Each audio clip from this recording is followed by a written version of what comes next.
Minnesota Fine Vikings and superstar running back Dalvin Cook are at a bit of an impasse in contract negotiations. Like the threat of the holdout, all the media negotiating, all that stuff is going on right now. Like Dalvin rightfully wants more than the pittance that his rookie deal provides. Plus, he knows he's a running back. The biological clock is ticking. He's got to earn some solid money.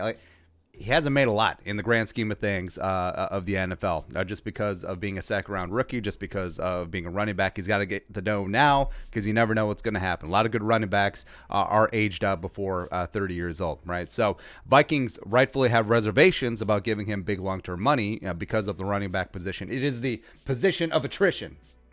Also, that the fact that he hasn't played a full healthy season in 3 years, that does give them cause for pause, right? So all the talk is like, does he want McCaffrey money? Will he settle for David Johnson money? Are the Vikings offering Melvin Gordon money? Like all those things factor in. So what did they do?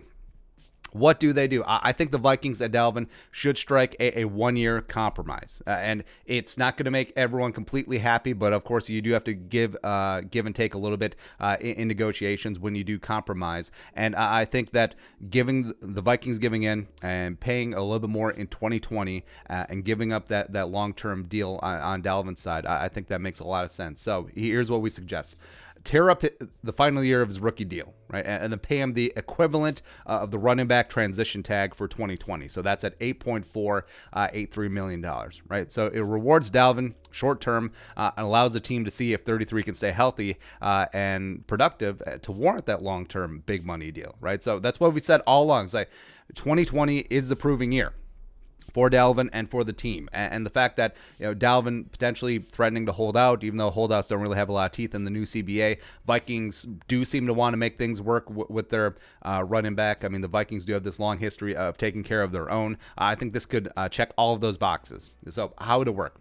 Dalvin, like we said, has no leverage. He cannot hold out if he wants credit to be a free agent next year. He'd be an RFA if he misses any part of training camp. Vikings could easily just bigfoot him, like we talked about yesterday. They do have all the leverage and be like, hey, play hardball. You play here for $1.3 million or whatever the final year of your rookie deal is, or you play nowhere else. Like they could do that. That is in their prerogative, but I don't think they will. I think that sends a bad message to the team because even though players don't get involved, they don't talk about other players' money. That's sort of a cardinal rule. But also, if they see one of their beloved leaders like Dalvin just get done like that, nah. It hasn't been Spielman, hasn't been the Vikings' MO recently, right? So the Vikings, what they do, Dalvin, hey, take that 8.4, take that equivalent of the transition tag. And Dalvin, you look at it like this. You're getting a $7 million and change raise for 1 year. 1 year and still able to hit the free agent market next year if you play well. That's big, right? That plus that $7 million would be more than he's earned through the first 3 years of his career. He's earned about $4.5 million in career earnings so far, which almost doubles that, right? Vikings, rightfully, they do want to see more sample size than just 2019. Like Dalvin was dynamic in spurts. His rookie year 2017, we saw it. Same thing 2018 before the hamstring that was tied to the ACL started acting up. But 2019 was huge. But again, the chest, the contusion, the whatever injuries towards the end of the season, it sort of fell apart. Dalvin fully healthy is the best running back in the game, hands down. Dalvin dinged up or Dalvin on the injury report, not so much, right? So if he can stay healthy 2020 and just be that dynamic Dalvin that we know and love, pay him whatever he wants. Because I think the Vikings' concerns are just as founded as ours. Like big running back contracts have not worked out recently. Can he stay healthy a full 16?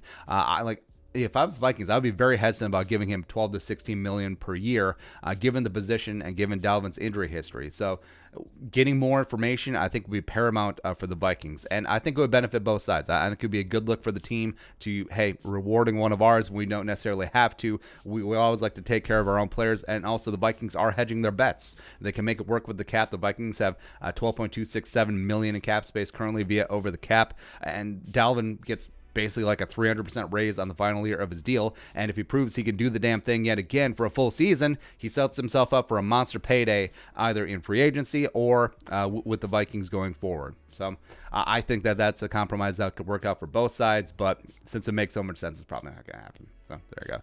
But your thoughts? Vikings-Dalvin transition tag?